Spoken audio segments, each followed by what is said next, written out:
So now I want to transition to our first conversation. I want to welcome up to the stage Tony Barrueta and Vivian Tan for our opening fireside chat. Tony will introduce Vivian in just a moment. And Tony, as you come up, I will tell the audience a little about you. Tony Barrueta is Senior Vice President of Government Relations for Kaiser Foundation Health Plan and Hospitals.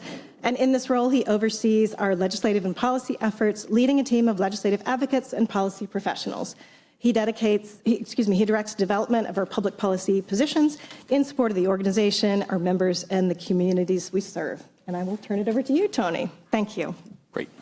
Rebecca, thank you. And let me add my welcome to all of you. It's really wonderful to see so many people come out, here at the Center for Total Health. This has been a wonderful space, really, for the Institute for Health Policy to put on a number of different health policy forums. I think, we've gotten restarted again now after the pandemic, and prior to that, we just had this amazing run of really interesting sessions. And I think we're back on track again, Rebecca. I think it's fair to say with this as well. So I just want to welcome all of you. I am really happy to be able to have this role today interviewing Vivian Tan, my good friend. Vivian has been with Kaiser Permanente for 16 years now, so she's just barely not new anymore at Kaiser Permanente.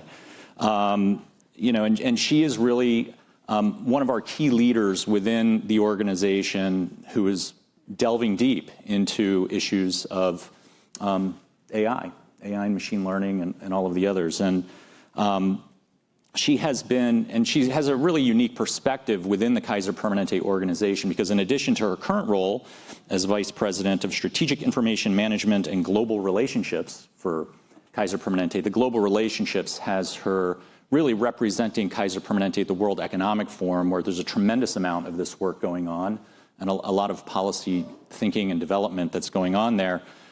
She's had a number of roles within the organization that have her really right at the intersection of senior leadership, engaging with the most interesting things that are going on at Kaiser Permanente. She's been, a key person in the organization. She and I kind of grew up together in some respects, providing support to senior leadership on key initiatives and public policy. And still, she works very closely with our wonderful Chief Financial Officer, Kathy Lancaster, on a variety of issues, and our CEO, Greg Adams, who takes a tremendous interest in this subject as well, and I know has all kinds of thoughts on this subject. So she's currently leading a lot of the work that has been transformational in terms of what we're doing.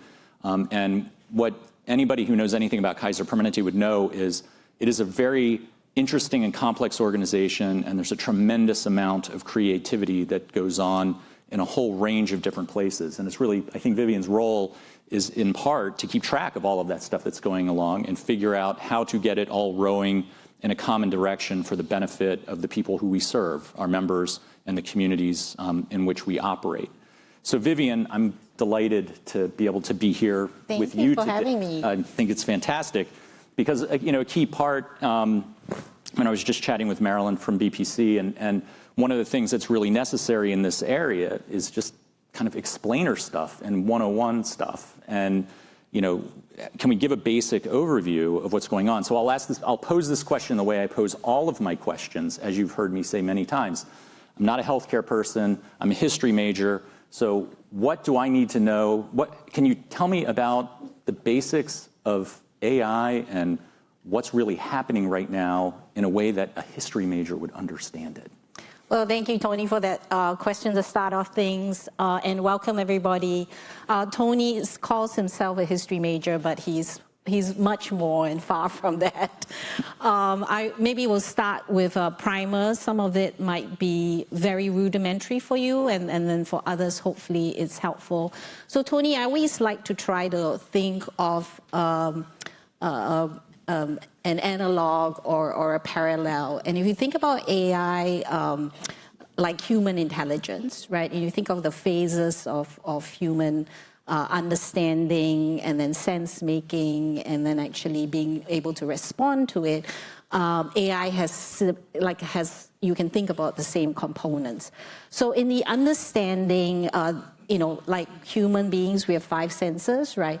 There's a lot of AI technology to help us process a lot of structured and unstructured data. So when you think about text and images and video, and you hear things like NLP or computer vision, that actually helps, you can use AI techniques to ingest a lot of information. The second, again, likened to human intelligence, is the sense-making part. Mm-hmm. And you're trying to use the data that you've collected to make sense of it and find patterns in the data. And you apply machine learning techniques, deep learning techniques, reinforcement learning techniques. There's supervised and unsupervised. All these are buzzwords, but at the end of the day, you're really trying to figure out if the information has patterns to predict outcomes, to diagnose things, to actually say, did this happen or did this not happen? And for those kinds of things, for a while, they were very narrow in nature, right? You built a model, it could play chess, but cannot do anything else. Or it can play the game of Go, as many of you know, with the Google brain. And now we're in this phase where it's maybe the evolution of where it's going to self-generate information and content. And this is the rise of foundational models that are based on text. If they are based on text, they're called LLMs. They are basically transformer-based models using, again, mimicking the brain in terms of how you think about, you have layers and layers of processing. And you hear buzzwords like prompt engineering or RAG or fine-tuning, and all of these things actually just help us make sense of a lot of data. Basically, if you look at OpenAI, ChatGPT, it's been trained on every piece of information out there in the internet, and it's people are speculating. And actually, we have a Microsoft expert here. Maybe he can verify this. People are speculating that it's actually trained on 100 trillion, tokens of information. This is humanly not possible to process, and it's become very sophisticated in terms of predicting the next word, but it's essentially is a next word predictor. So it's sort of a term. I mean, AI is sort of a term that covers actually a lot of different things. Yes, yes. So what types of things are we really focusing on? What types of things should people be aware of that where this is moving? And I have a little chart up there, and I know it's very busy. It's got a lot of things on it, and maybe I want to tie AI back to healthcare. And AI is an enabler. At the end of the day, it's a tool. You don't do AI for AI's sake. So I want to maybe tie a feature of healthcare with the application of AI. So the first feature of healthcare is that at the end of the day, people are heterogeneous. They are not the same. And we are, I think one of our key leaders always say healthcare is about people caring for people. So on one hand, people are heterogeneous that we're caring for, and the people that are providing that care are experts, right? And there's a lot of shortages, right? We don't have infinite resources. So you really want to match, you want to segment your populations and really match them with the right care at the right time, at the right place. And that can be powered by AI, and that drives value. So that's an example where we're applying AI to healthcare in a way that drives value. So that's a staffing support issue, basically. It can be, yes. It can optimize staffing. It can optimize supply chain. So I'll give you another example. Yeah. Healthcare is a dichotomy in a way, right? We have long lead times. If you want a nurse, you can't get a nurse, on the spot, on demand. If you want some drug that needs to be shipped from another part of the world, so there are long lead times, and yet it's also a real-time business where if you don't use that bed, you don't use that exam room, you lose it or use it or lose it, right? So that dichotomy of long lead times and also the need to actually optimize things real time really, again, is another place where AI, using prediction and prescriptive analysis, you can actually match and optimize for your health system. So we have a lot of examples of that in Kaiser, where we actually have a real-time app that's running in all 40 of our hospitals that give all our clinicians and operators, up to the minute, it's up to 5 minutes, where it's refreshed. They have it at their fingertips on the go. They can see everything that's happening, and we predict census, we predict staffing, both for the current shift and 2 shifts out and beyond that. So just because you told me about this the other day, and I was like blown away by this. So this is really real-time examination of the population currently in the hospital, or I guess scheduled to go to the hospital. Yes. And AI is doing what with that? So AI is helping with the throughput management. If you actually have good throughput management, you also improve the access and also the experience. So it's kind of like it makes us more efficient, which has a cost impact, and it also improves the experience. No patient, no member wants to be waiting for something to happen. So we predict and highlight the bottlenecks and constraints in the system so that we can act on it, in the moment and get things resolved. So it's sort of, I was thinking of this in terms of, it's kind of predicting what this current patient population is going to need a couple days from now. Yes. Right? Yes, actually in the same shift and 2 shifts out. Oh, wow. Yeah. Okay, what else is And we refresh that prediction on the hour, every hour, with new information that we have. That's remarkable. Okay, what else? So, there are so many things. So we have about 300 deep learning models in production and 3,000 machine learning models in production at KP. Okay, tell me what this means. Segmenting everything from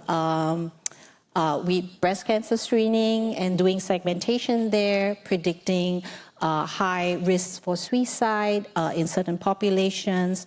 We have things that predict COVID for a long time. We have things that are really looking at, we also are using ambient AI and things to support documentation and reducing clinical workload. So there's so many different experiments going on in different regions. I feel like Dr. Ainsley, is she in the audience? She is leading a lot of amazing work in the area of imaging, and I know she's going to come on in the afternoon, and hopefully she can highlight some of the innovation going on in that space as well. So I think a lot of this is trying to figure out, okay, we've been using algorithmic processing for a long time. What actually, what's different now? So I mean, we've for many years, we've been sort of the early flu warning system for the state of California, and through that data, and we do reporting. That's probably advanced now beyond what it used to be. Yes. What's the difference between what was happening before and what's happening now? Yeah, so I think there's some things that haven't changed. We're still doing value-based care that is, kind of enabled by data and analytics. I think with generative AI, the difference is the speed and the scale. And I think it's both a good thing, and there are probably things that come with it. And I know in the afternoon, Dr. Yang is going to, where's Dr. Yang? He's going to lead us in a conversation about benefits and risks of AI. You know, I think with generative AI, there's like half glass full and half glass empty. Yeah. I think the big difference is the speed and the scale, because suddenly I have not seen this industry and this space move this quickly within such a short period of time. And the scale in which things can be done actually is you know, sort of order of magnitude. And the amount of data that's being processed is mind-boggling, to be frank. Okay, so when I first started reading about AI 6 or 7 years ago, it was like the impending apocalypse and all of that stuff. So there are things to worry about. I don't think that is the thing that's first to worry about in this context in healthcare. So what do you worry about that's in the kind of shorter period of time? Yeah, I think for healthcare, you know, the bar is higher for healthcare, and actually rightly so.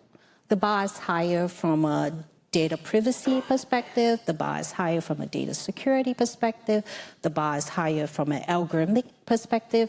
So we have to actually, you know, both govern and regulate ourselves in a, you know, to the highest standard. And then we also have to work with regulators and policymakers, all of you in this room, to ensure that we have the right public-private, you know, collaboration as well. So, you know, I don't know if it's a worry, but I do hold it as a key responsibility and obligation, because, you know, healthcare data is sensitive. The application of that data is sensitive too. And actually with the executive orders and stuff, you know, it's also very clear where regulation is going, where we have to ensure there's transparency, and we have to show that our data and models are not biased, and we have to explain it. So there are, I think, a lot of things that are actually exciting as well about this space. So, and I know we'll have a lot of discussion of this later today, but, you know, policymakers and people who are observing this really focusing on the equity issue. And I think the concern, you know, the immediate concern that we see, whether it's with the Federal Trade Commission or others looking at it, is will the use of AI exacerbate existing equity issues, or, which is certainly possible? Is there an opportunity to actually make progress on some of the problems with health equity that we haven't been able to make as much progress on them? Yes, I'm really excited about that, and I see KP being a leader, because we have taken really very intentional steps to curate the right data that is not biased and is very inclusive and equitable. So I'll share an example from World War II, because you're a history buff here. So I'll do an example. So in World War II, they had all these planes, and they were trying to figure out what part of the plane they had to reinforce, you know, to prevent it from being shot down, right? So they started collecting data on the planes that were coming back, and they tried to figure out where the holes were, right? But there was a huge flaw in that data, because some planes weren't coming back at all, right? And the places where they were most vulnerable was actually the engine, not the wings, which, you know, which the data was showing. So one of the key things we really have to do with health equity data is to make sure that the data is correct. The data is robust, it's not biased, it's inclusive, it's equitable, because with AI, the data actually drives the model. So if the data is wrong or not complete, the model is not good. So one of the things that we're really doing is, when we do any work now, we actually look through the lens of health equity. We actually check if the model performs well when we look at subsegments by race and ethnicity, and we're very thoughtful, you know, in terms of what models we use. If it doesn't, you know, and we actually don't use those models if it doesn't prove to be equitable. Wow. So you're fortunately, yes, we need to get to getting a few questions from the audience. So if there are questions, please help me ask these questions, because as you can tell, mine are not as sophisticated as yours are likely to be. So please think about some questions. I think there's so many different types of opportunities that are in front of us. First, I'm really pleased that you're in the spot where you are to help us think this through. Where do you think other organizations will be learning from what we're doing up front? What opportunities do others have that maybe they've a greater opportunity than we do in terms of the data they may have access to, or their models differing? I mean, maybe the other way to ask is there something about our model that makes this a particular opportunity or a particular hindrance to doing? Yeah, so I'll say a few things. So the first is, because KP is an integrated system, our data sources and what we call data domains are very rich and deep. So we have health plan data, we have clinical data, we have consumer data, we have real-time data, we have retrospective data. So one of the things is the breadth and the depth of our data. And actually, we've got data, because we've been in existence for how long now? 77, 78 years. We have longitudinal data, and in the area of genetics, we have family history from cradle to grave, right? And we have it for generations. So our data is old. And then we have a tumor bank with, I don't know now, like 60,000 different samples. So we have such rich data that it's really amazing to be able to look at all those assets and figure out how to leverage it for the benefit of our members and patients. So that's one, I think, unique differentiator for us. The other is that actually we have done a lot in partnership with other systems around interoperability and data exchange. And we've also, I wouldn't say we're unique here, but we've learned a lot, and we're hoping that we continue to learn and share and collaborate with many health systems across the US. Any questions? Any questions? Yes. First, thanks for putting this session on. I don't know if people can hear me. Thank you for putting this session on. I'm Kathy Curran with the Catholic Health Association. It's a really important topic and really important work. And I wanted to follow up on your comment about making sure we get the AI usage right from an equity perspective. But how do you do that? Because the image that comes in my mind is, if you don't know that you don't know how to spell, then the dictionary is no good to you, because you don't know to look in the dictionary. So how do you, what are some practical examples of how we can know what we don't know when these applications are being developed and the data sources are being chosen? Yeah, that is such a good question. And at KP, we have a very practical 7-step approach, which starts with the framing of the question. There's a lot that you can do to ensure that your question is not biased, right? That you framed it in a way that doesn't introduce bias. The second, which I talked about, was the data piece. It's so important to step back and investigate if there's something critical that's missing in your data set, whether it's an actual segment of the population, or whether it's a dimension or feature or labeling of the data that you need to really concentrate on. And this is where we have taken a very multidisciplinary approach, and we really go and work with the subject matter experts, the people that are closest to the population, the people that are doing the work day to day, the people that understand the data, in a great depth, right? So, and we look at it from multiple kind of places.